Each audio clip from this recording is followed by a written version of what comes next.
Finally this hour, it is Friday, and that means it's time for your weekly can't miss list. A sneak peek at the movies and shows you won't want to miss this weekend. And joining us this week is entertainment journalist, pop culture expert, and our friend Brian Balthazar.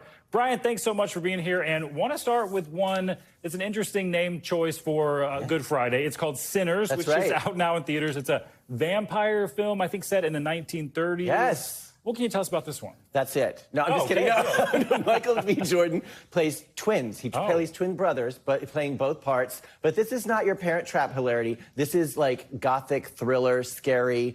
And yes, it is vampires. I wasn't going to tell anybody, but yes, it's vampires. Oh, is that a secret? So be afraid. But it's getting really great reviews on Rotten Tomatoes. It was at 99% yesterday. It's still in the high 90s right now. So this is definitely one to check out in theaters. Yeah, very cool. Also, The Wedding Banquet, also out in theaters right now. This one seems kind of fun, a 90s remake from Ang Lee. Exactly. So it's a retelling, kind of a new interpretation. Bowen Yang is in this.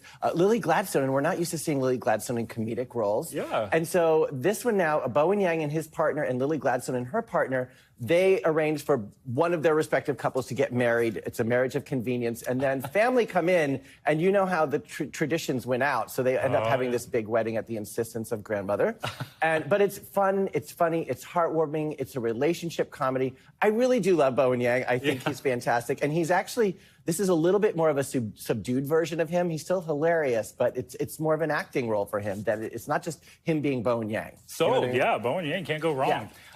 Also, this one, I was surprised. Cheech and Chong, my dad loves them. They're back? They never went away. They never went away. They never went away. Okay, so this is Cheech and Chong's last movie. You know, their movies made over $200 million for 14 of them, which it sounds like that's not a lot, but they were not expensive movies. And it's a really great... It's a really interesting documentary. Even if you don't think you're a Cheech and Chong person, watch the trailer and you'll be like, oh, wait, they really did like shape the culture, the zeitgeist of that time. And their relationship was tricky and complicated. And they tell their story in interesting, very interesting animations and obviously old clips, never seen before footage. This is really fun. Oh, and just so you know, you won't understand this. Okay. You can see it exclusively in some theaters on 420. Oh. At 420. I know, I don't know. You know what that means. Oh. But for those of you at home who do, 420 Interesting. at 420. I'll have to Google that one later. Well, for those of us staying in this weekend, an Agatha Christie remake, Towards Zero. What about this one? Okay, this is on BritBox, and if you love a good murder mystery, this is great. Angelica Houston, she's the matriarch of this. She's at this beachside estate, and the whole family winds up there, many of them for various reasons, a celebrity divorce, there are love triangles, there's secrets and lies, and it's a three-parter on BritBox, and it is beautifully told.